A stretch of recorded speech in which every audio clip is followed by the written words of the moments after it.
Rejoice, siblings. We are sustained and nourished by the Creator's existence. Thanks be to the Creator. Creator.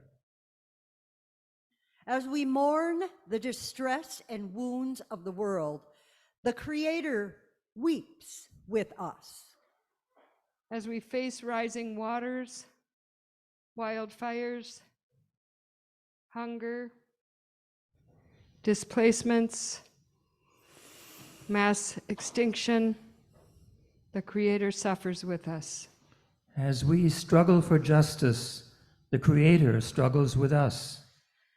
As we expose and challenge climate injustice, the Creator empowers us. As we strive to build alternative communities, the Creator works with us. As we offer our gifts to all, the Creator blesses us. Siblings, relatives, rejoice! Sustained by the Creator's presence and love, we celebrate today.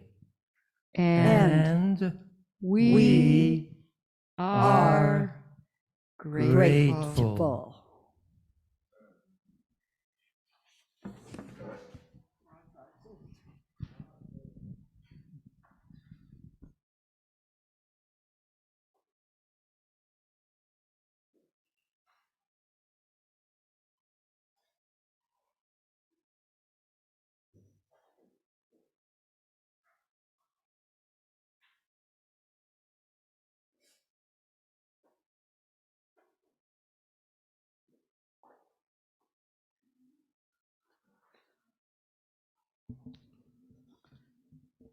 We'll have a reading from Lao Tzu to introduce 5 minutes of meditation for those who are visiting today.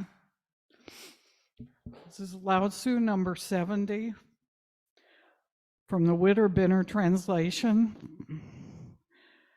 My way is so simple to feel, so easy to apply, that only a few will feel it or apply it. If it were not the lasting way, the natural way to try, if it were a passing way, everyone would try it. But however few shall go my way or feel concerned with me, some there are, and those are they who witness what they see.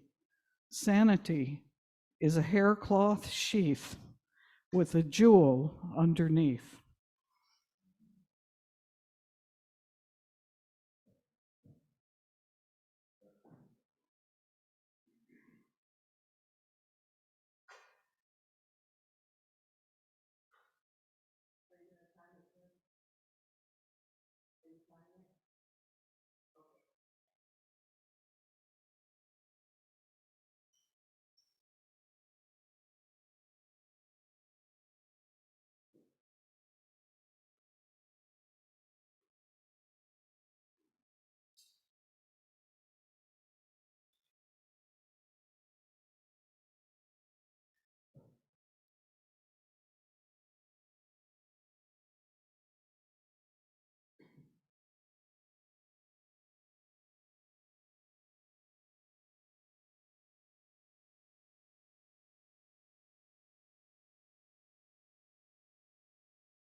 All right, this is a poem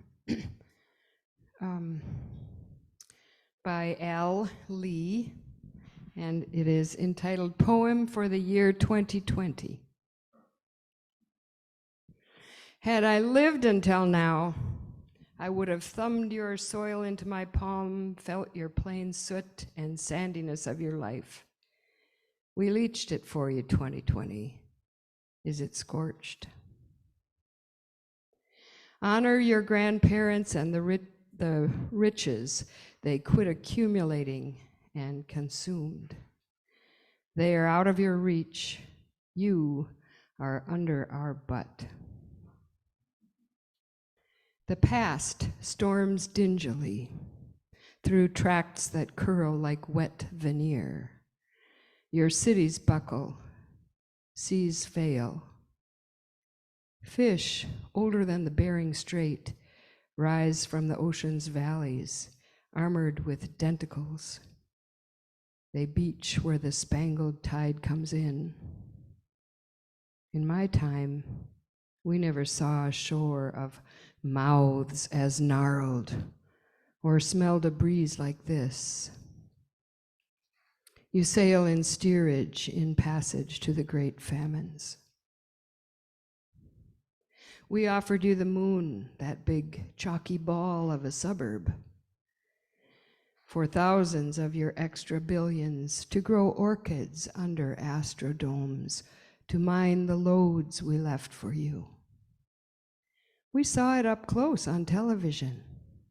The sky was colorless, the dust all over. It could have been Sonora if you were bleary with marijuana. You ought to read Scott's log of dying in the polar snows. I think of 1920 and my father, a dazzled country boy, waiting for the future with his crystal set. When I think of 2020, I rejoice that my soul and I are mortal and will not last.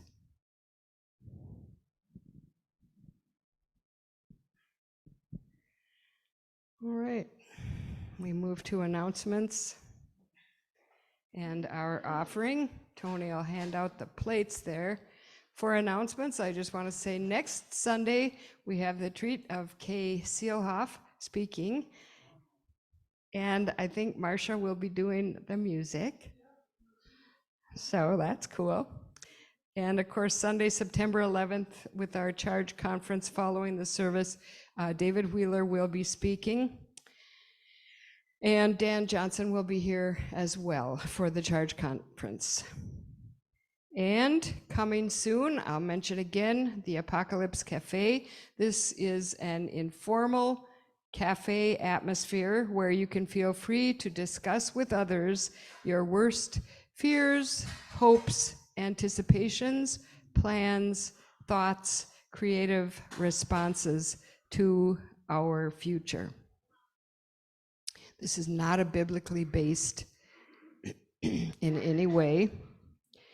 Starting on October 3rd and continuing Mondays throughout October, starts at 7 p.m., goes to 8:30, and there will be refreshments. It's right here at Walker, upstairs. Okay, other announcements? I'm planning to go to the State Fair this year, and I wanted to hear Diana Ross is featured at the grandstands. It's going to be Saturday evening at 7. So if anybody's interested, let me know. Joining me.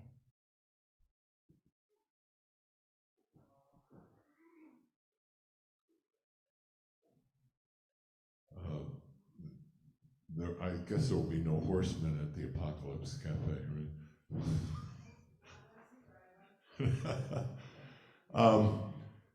Diana's doing well at home now, and she came home on Tuesday.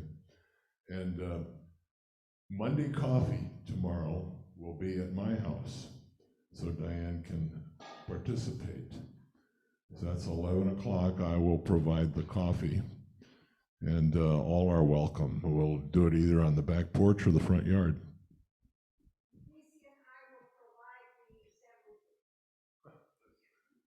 There will be sambusas.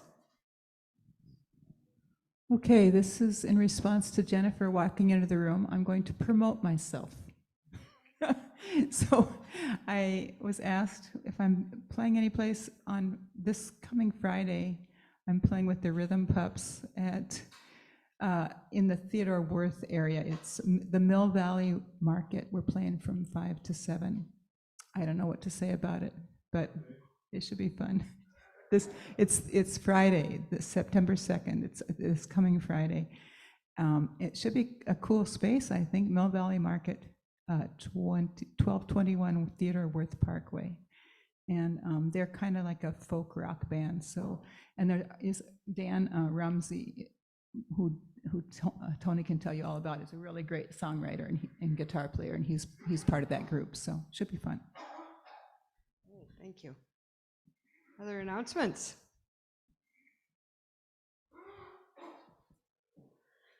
All right, then. It seems like it's time for the scripture, right? Okay, I'm reading the scripture, which Deb selected, and it is Ecclesiastes 3, verses 9 through 22. What profit has the worker from that in which they labor? I have seen the God-given task with which people are to be occupied.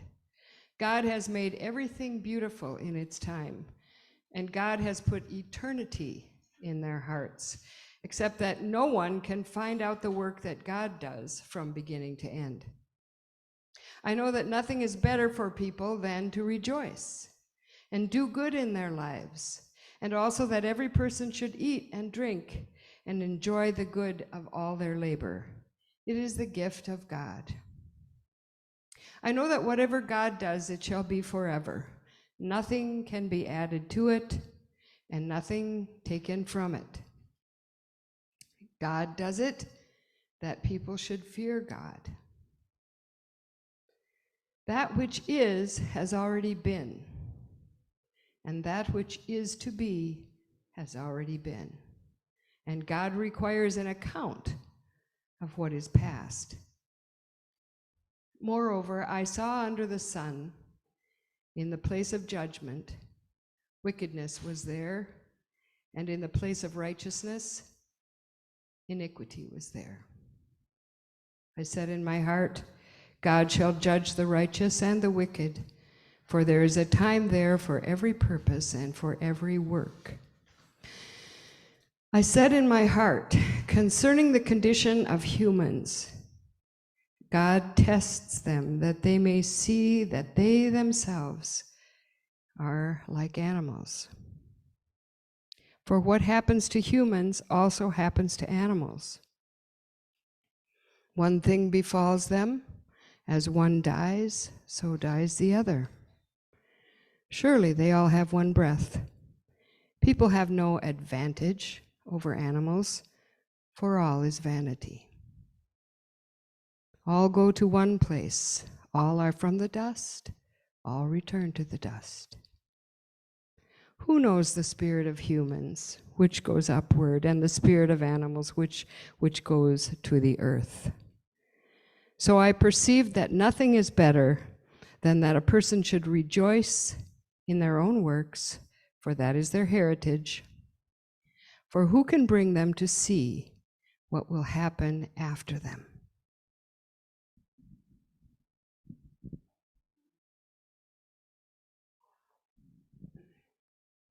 You want to use? Do you want a podium? Yeah, that's fine. You want a handheld mic? I want this to be a interactive sermon, so could you be a mic runner? You bet. Okay, thank you.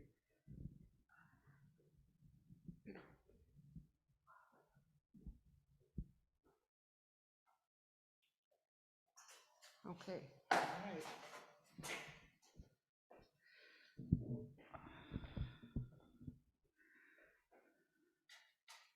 So my topic today is rather lengthily expressed as deep adaptation and the Taoist response to climate catastrophe and grief.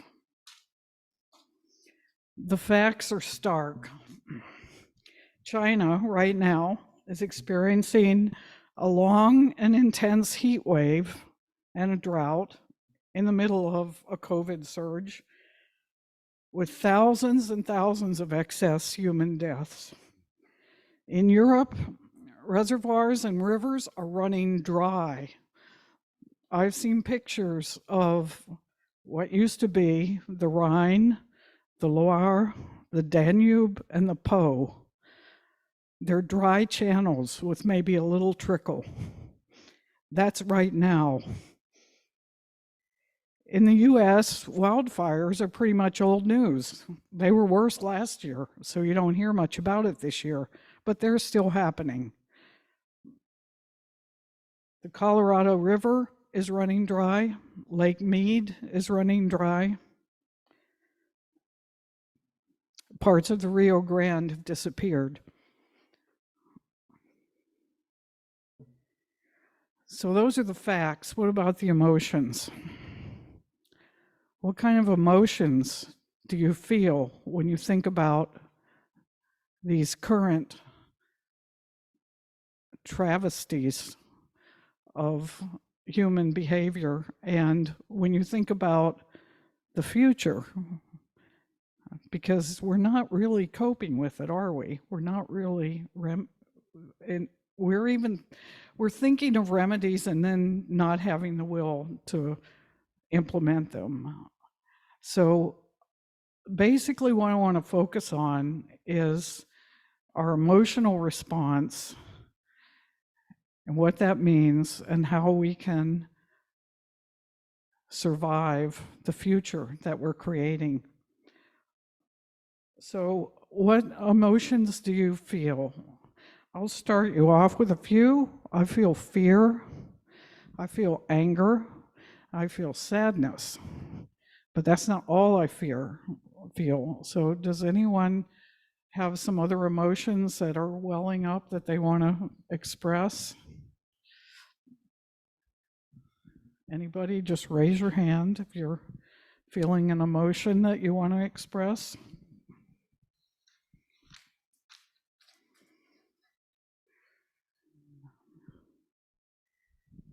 I feel helplessness because it seems like more than one person needs to be working on this at a time. And I feel kind of impotent because there doesn't seem to be a general will to change things. Yeah, helplessness, that I had that on my list. Yeah. I feel the terror of it. And I know that that locks me up when I allow that to rest over me like a dark cloud. And I think that's a general thing, that it locks people up. We need to activate.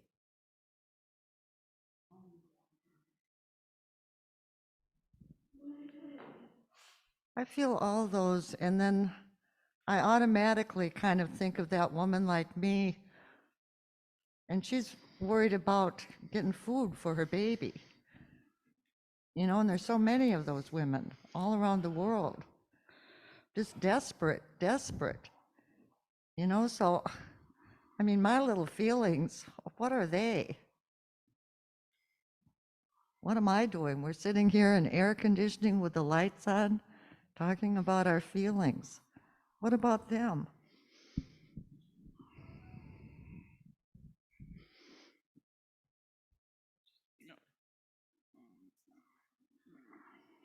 Thank you.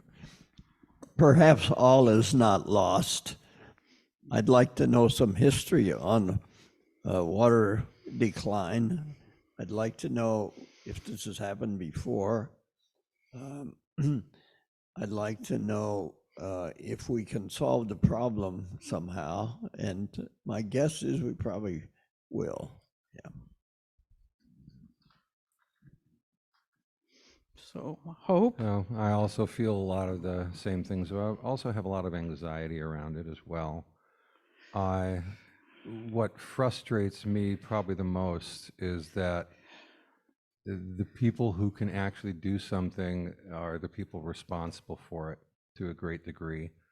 You know, some of the climate change is natural, but whether it's been affected and accelerated by mankind, humankind, is without question in my mind. And so it's until we can hold, you know, the politicians and the corporations responsible for accelerating this and force them into a situation where they do something about it, we're pretty much stuck. You guys are leaping ahead beyond emotions. Yeah. I feel disappointed in leadership and in the media. I feel disappointed with other humans who are distracted by the stupidest things, like their own egos, their own self-interest, that they can't come together and recognize this severe problem.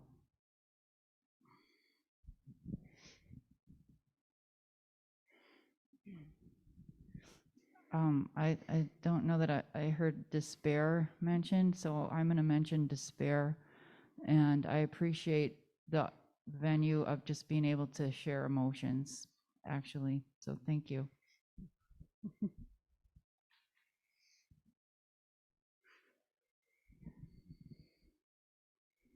Okay, and all I'm hearing is negative emotions at this point, and I think we need to also remember, how many of us enjoyed free lunch last week? Hello? Were we listening to what Bonnie and Sam had to share with us about possibility? Okay, so I'm curious also, how many of us are any of us on board with Steve Sandberg and the project that he's doing just 3 blocks away? So I'm curious about this, and I think that we're not dead yet, and I feel like we need to stay engaged and not let discouragement be the overriding feeling. So I'm curious, and I won't go so far as to say hopeful, but I do. I think there's a lot of interesting alternatives to our present situation, and I think we need to stay engaged. Okay, great. As I said, leaping ahead a little bit there. We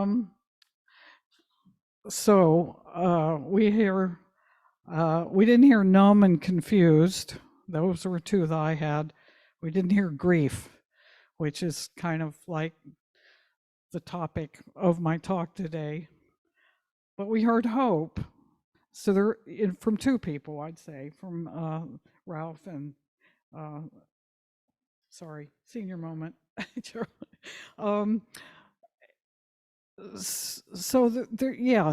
There are positive emotions in the stages that we go through in our emotional nature, dealing with this perilous future that we're facing. I wrote a piece for Southside Pride last April, so you can get more details from that, including several reading lists if you want to read some good books about it. So the 7 stages that I identified, this is purely not academic, not scientific, it's just purely my little head trip. The 7 stages are gathering knowledge, stage 1, stage 2, personal solutions, stage 3, systemic solutions, stage 4, integrating personal with systemic solutions, and adopting or advocating a program. Stage 5 is panic. Okay, that's another emotion. Stage 6 is I'm calling it prepping, and it comes in 2 flavors, optimistic prepping and pessimistic prepping. And stage 7 is deep adaptation. I did have a proviso in the article. I'm not sure if I really am married to this idea, but it's possible that there are more than 7 stages, and I've only got to stage 7. So if anybody identifies a stage 8 or 9 that's beyond deep adaptation, if you've been through deep adaptation and come out to something else, let me know in private afterwards, because, you know, I'm curious too. Okay, so gathering knowledge. It occurred to me that people born before the 1990s, like myself, I was born 40 years before the 1990s, in the 1950s, we had a period of innocence about climate change. It was already happening, you know, and there was even an environmental movement of an infantile sort in the 50s, and in the 60s it sort of took off. It was still pretty infantile. I remember the environmental movement of the 60s, and it was a fantasy world, it really was, but you know, it was a start. And so our gathering knowledge stage sort of coincided with our intellectual maturity. And as more information came out, you may remember at one time we were terrified about holes in the ozone layer. And it turned out that that wasn't that big of a deal. It was pretty easy to solve, and it wasn't really the main driver of global warming. Now we think we know what the main driver of global warming is. Well, I'm not even going to address that. Okay, so gathering knowledge. Unfortunately, the millennial generation, like my kids or kids younger than my kids, because my kids were born in the late 70s, depending on, you know, where you were born and what your intellectual milieu was, it's almost like a fish being born in the water. You know, climate change is all around you. It's the reality. It's like you learn about it in kindergarten. You probably don't even remember learning about it. One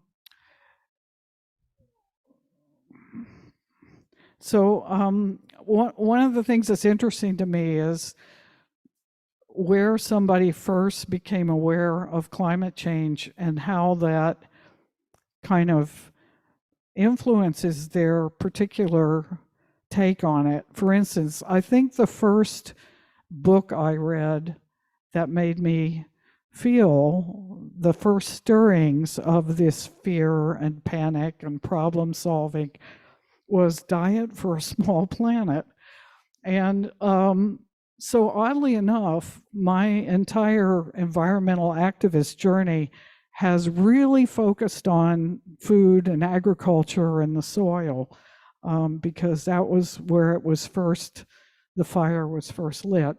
For other people, it might be, you know, an energy approach. You know, maybe the first thing they read was about, oh, all the oil is going to run out, and that terrified me. That actually never terrified me so much. I probably should, but you know, I was more worried about like the corn and the rice running out than the oil. Some other early gathering knowledge books that you might remember. Remember Stalking the Wild Asparagus? That was a great book. Silent Spring by Rachel Carson. And I had one that never really made the big time, but it was very important to me. It was a book called Other Homes and Garbage. And it was kind of an early zero waste idea, although it wasn't entirely zero waste, but it was like better ways to get rid of your garbage and ways to generate less and ways to design your home so you don't need air conditioning. And if you want to live in the desert instead of sucking all the rivers dry, why don't you try these water saving techniques? So that was a really good book.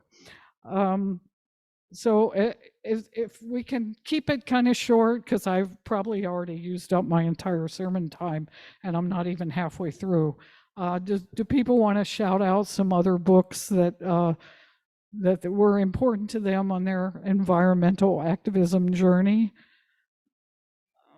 Future Shock, good one, yeah.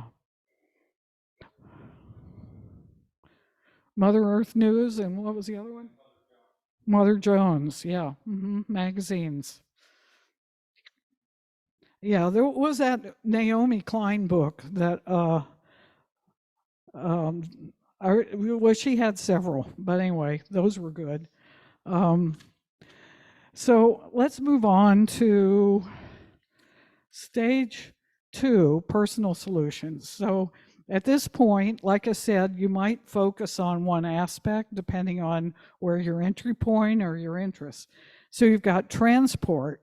So some people, you know, all I got to do is ride a bike and get everybody else to ride a bike and we'll lick this thing, you know. For other people, it's energy, you know. We just have to get everybody to off solar and stop the onto solar and stop the pipelines, and we can lick this thing. And for me, it's food. You know, I was saying back in 1990, and you guys hated me for this, if you would just quit eating beef and pork, we could lick this thing, you know, and I still say that, you know, but yeah, so there's different ways, you know, other people, you know, you plant a garden, you try to go zero plastics, all those things. At some point, you realize systemic solutions are needed. It's like you can't give up your gas guzzling car if the system doesn't provide you an alternative. If it doesn't provide you buses and you're not able to ride a bike everywhere and all seasons, or at all, like me, and you can't hope to afford an electric car, and besides, they're not that good, you know, so you need systemic solutions. And for me at this point, it was the realization that capitalism is really what's causing climate change. You know, it is capitalism. And just like Justice Brandeis said about democracy, he said, you know, we can either have unlimited wealth for a few and unregulated capitalism, or we can have democracy. We cannot have both. And I would say the same thing is true of, you know, a livable earth. We can have capitalism or we can have a livable earth, but not both. So that's where we come into systemic solutions. So at this point, you usually become an activist trying to advocate and agitate for these solutions. And you might go out and try to shut down a pipeline, or you might start lobbying Congress to do this or that. You might boycott certain companies that are implicated in really bad climate policies. And that's what brings us on to stage 4. Okay, so a lot of people's, no, I'm gonna wait until I get to deep adaptation to say that. But when you reach stage 4, you've come to the realization that there's no silver bullet. And even if you're doing a lot of activism, you still have to do those personal things. You can't just give them up and say, I get a pass now, you know, because I'm doing this activism. Okay, so you're trying to integrate personal with systemic. It's very hard. It's very disappointing and frustrating and makes you angry. So all these emotions are welling up. This is where we hit panic. At some point, you're going to read something, you're going to hear something, you're going to see something that's just make you say, oh, fuck it. Why are we even trying? You know, there's no way. Or, you know, the scientists will say, and they have been saying, it's already too late on certain things. It's already way too late for 1 degree centigrade warming by pick your year. It doesn't matter. We've already blown past that. You know, that used to be the goal. And this just goes on and on. Now they're talking about, oh, maybe we can keep it to 5 degrees centigrade. You know, well, 10 years ago, they were telling us that 4 degrees centigrade would mean the death of the human race, okay? So now they're talking 5 degrees. Okay, so this is what causes panic. I actually experienced several waves of panic at different times, but I'm not the kind of person who can live in a constant state of panic.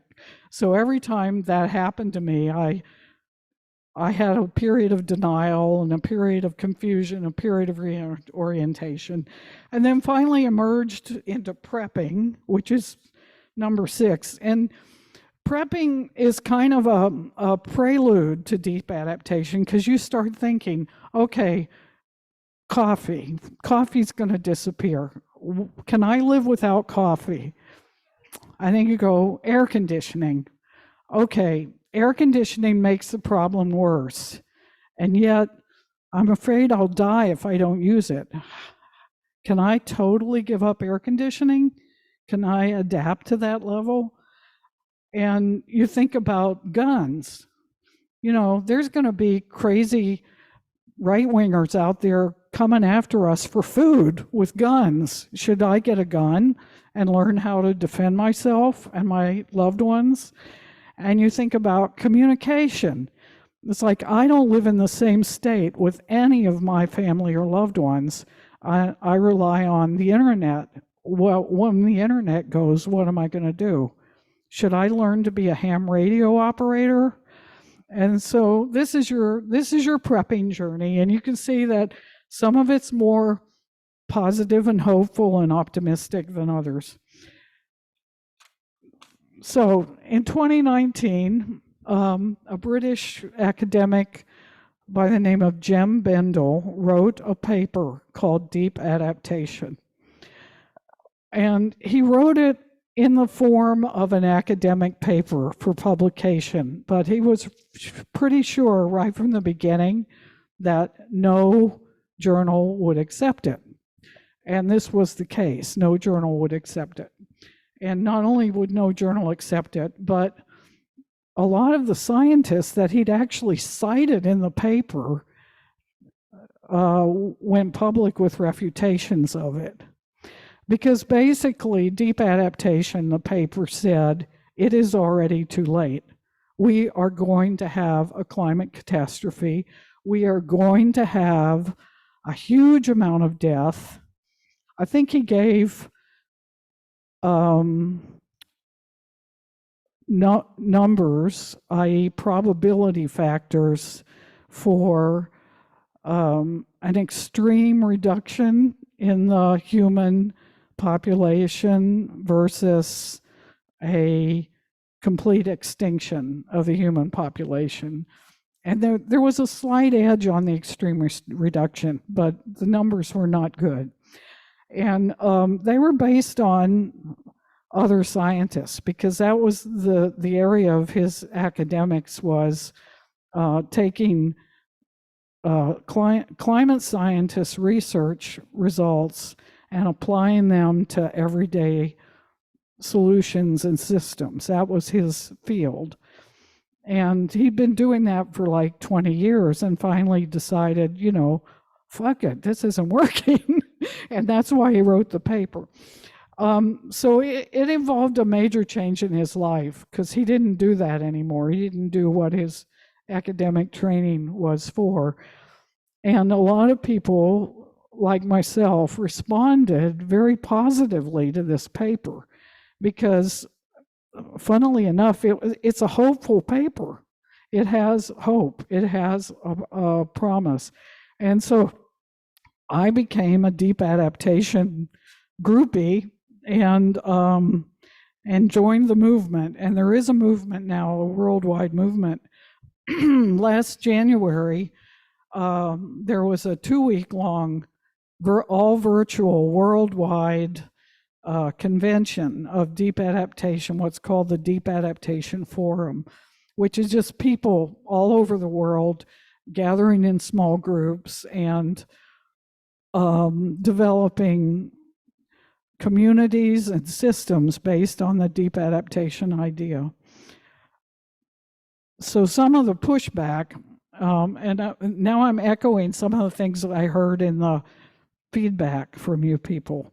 Some of the pushback was deep adaptation is a dead end because people will stop. You know, if you tell them the world's going to end anyway, no matter what you do, they'll stop trying to stop it. It's true, there are people like that, but it doesn't have to be like that. That is dualism. And this is where the Taoist perspective comes in. You know, this dualism is a thing that haunts Western philosophy, this all or nothing mentality, this, you know, win or give up mentality. And the Tao is the alternative to that. It's deep acceptance, which is something you need to go through to get to deep adaptation. If you jump into deep adaptation without having accepted the reality of the future, it's not really deep for you. It's just shallow adaptation. And you'll probably backtrack and go through some more of those panic and prepping and other stages. But yeah, the levels of denial are very high. And one of the ways that people indulge their denial about it is to say, yeah, well, deep adaptation can't be right because if everybody just gives up, you know, it's a self-fulfilling prophecy. But nobody that I know in the deep adaptation movement is giving up. In fact, they're usually deepening their personal solution practices because they're being real about what the future is going to be like. And this is where you come into that, you know, what can I do without? So what deep adaptation has in the original document, there were just 3 R's, but he wrote a book based on it in 2021. And it had been expanded to 4 R's, mainly because of this worldwide movement input. So the 4 R's are resilience, unsurprisingly. This is about keeping having new ways and new systems so that you can keep some of the good things about life currently. Okay, so this might be, oh, I just discovered you can grow your own coffee in our climate now because it's so hot. So you're learning how to grow coffee. So now you don't have to worry about the whole physical supply chain collapsing because you're growing your own coffee, and also buy a gun to defend it. So this is resilience. And resilience, if any of you are in the transition towns movement or community gardening movement, you've heard a lot about resilience, and you're probably already working on that. Another one is relinquishment. And this isn't something you hear about usually in the movement, but relinquishment says, okay, what can you just give up? You know, what's something that you're convinced you need to be happy, but actually you'd be perfectly fine without it, and it's part of the problem. So it's like identifying those things you can relinquish. And it could be that your car is in that category. It could be that air conditioning is in that category. You know, there's a whole lot of things. It could be money.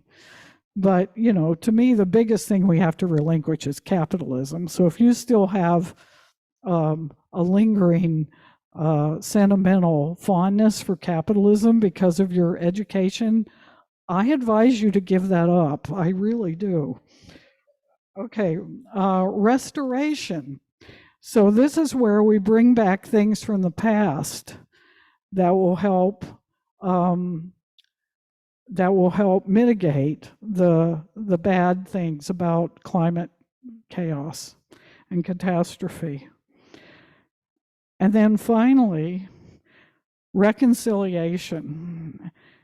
So reconciliation is about healing wounds and healing breaches, and so the importance that we need to face this future as much as possible united rather than divided. Obviously, this is a huge, huge task. It requires not only every physical ounce of energy we have, but an enormous amount of mental and emotional energy as well. And there really isn't any left over for fighting with other factions in the climate movement. So reconciliation is a super important part of the 4 R's. The 4 R's were what made me realize that these 7 stages that I had come up with in my head were thinly disguised the Kubler-Ross 7 stages of grief. So in addition to the acceptance that the Tao preaches about or educates us about, the other thing we have to do is to accept that it's a matter of grief, and it's not too early to start mourning it, because we have already lost things, and we need to exercise that grief muscle because it's gonna be important in the future.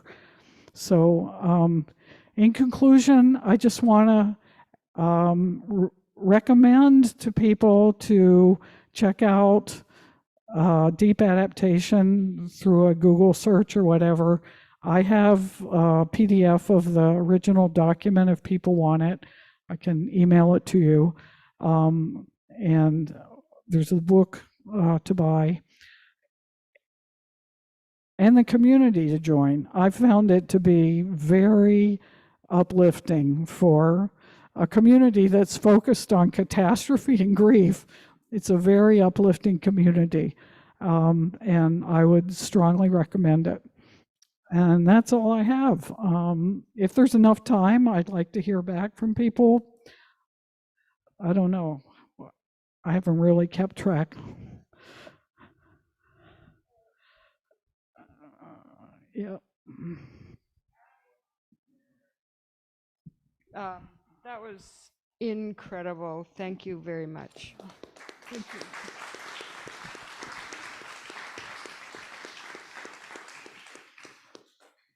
Oh, let's see. We have music. Jim, are you doing no special music? Oh, here he comes.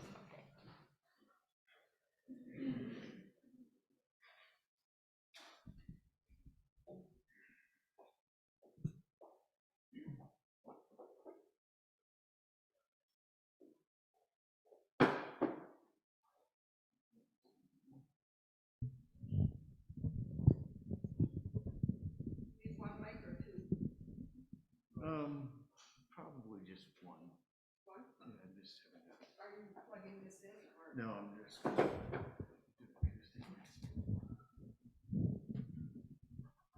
Does this work? It doesn't move very well. Use the one there.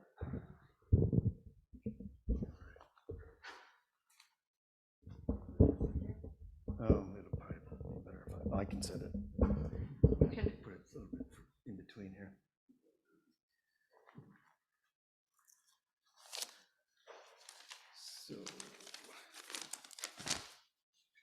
So I came from a family of a mother and father who were raised in the Catholic Church. And they both decided that they would no longer, that they weren't going to be Catholics anymore. So I was pretty much, we were raised secular without any sort of sense of God. But and when I asked my dad about, well, do you believe in God? He was watching TV and he said, no. That was the extent of my religious upbringing. So, but we did listen to non-secular music, and Peter, Paul, and Mary came to mind. I'm going to do a song that they made kind of famous. It's an old Civil War song, and let me see if I can get this over here. It's called "Cruel War."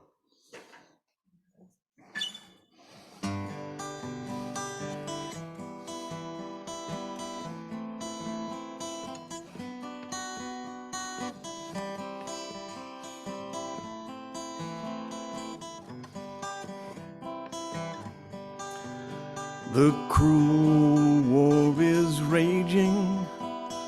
Johnny has to fight. I want to be with him from morning till night. I want to be with him. It grieves my heart so. Won't you let me come with you? No, my love, no. Tomorrow is Sunday. Monday is the day that your captain will call you, and you must obey. Your captain will call you. It grieves my heart so. Won't you let me go with you? No, my love, no. I'll tie back my hair. Men's clothing I'll put on. I'll pass as your comrade as we march along. I'll pass as your comrade. No one will ever know. Won't you let me go with you? No, my love, no. Oh Johnny, I fear you are unkind. I love you far better than all of mankind. I love you far better than words can e'er express. Won't you let me go with you? Yes, my love, yes. Ooh.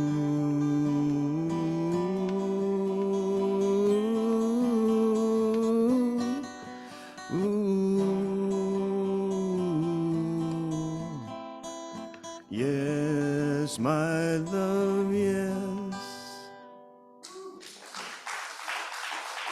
Thank you.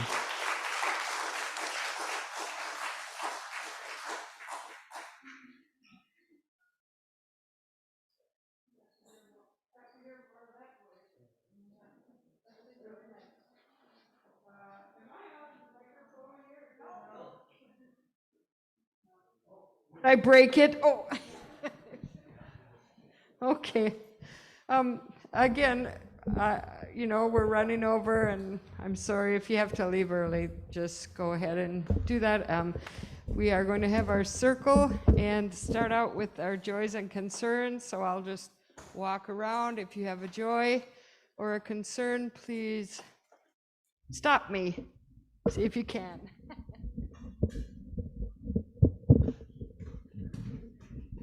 What? Picture of that later, after this.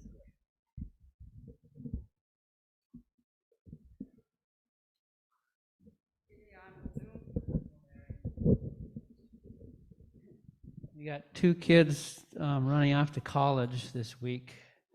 Julia to Augsburg, and Nate's just packing up to McAllister, so not too far, but out of the house. Our summer capacity of, we had 7 this summer in the house. We're going down to 4. Here.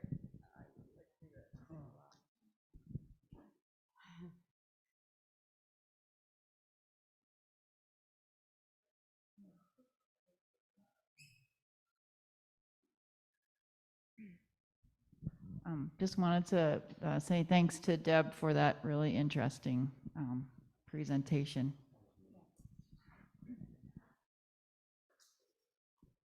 This is incredibly pedestrian, but on Wednesday, I took a load of asphalt from someone that was trying to get rid of it, kind of in the environmental view. I have no idea whether I paid the right price or not for work. So if anyone's a great asphalt mine and has information on how much asphalt should cost at 3:30 in the afternoon, please let me know.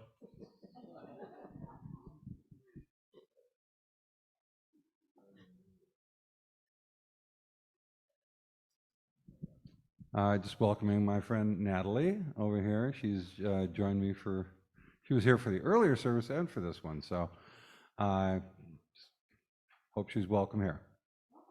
Definitely, welcome. Okay, and birthdays this week. Harlan, Pippa. Harlan. Nancy, Harlan, Pippa. Okay. Happy birthday to you. Happy birthday to you. Happy birthday, dear Nancy. Happy birthday to you.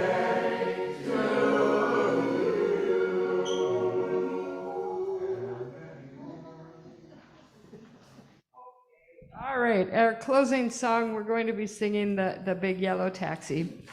And I've passed out a few lyrics. If you know the chorus, if you know any of the lyrics, just... And y'all know shoe bop bop bop, right? Okay, all right.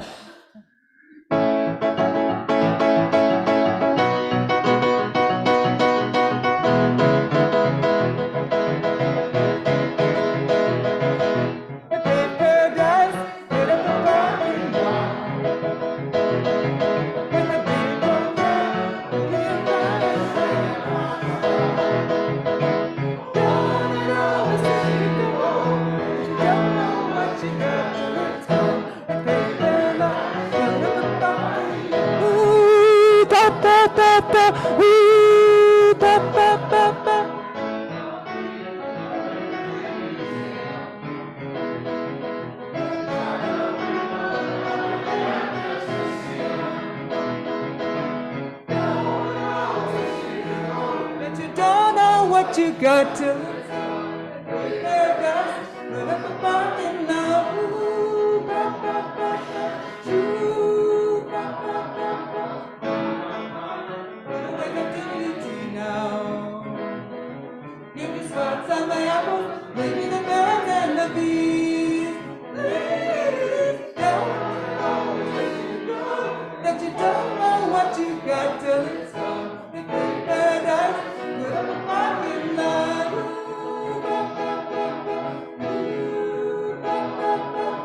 Late last night, heard that screen door slam, and a big yellow taxi came and took away my old man.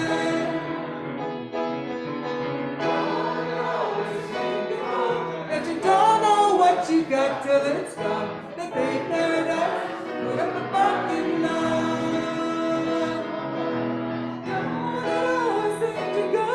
That you don't know what you got till it's gone. Big paradise, put up a parking lot. Okay, paradise, put up a parking lot. One more time. Big paradise, put up a parking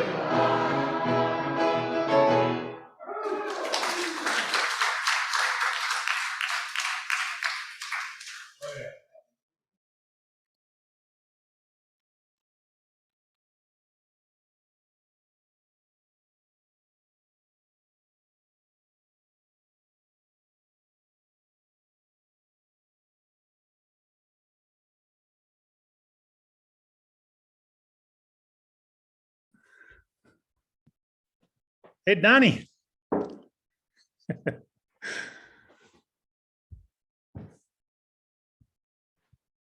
It's wonderful to see you.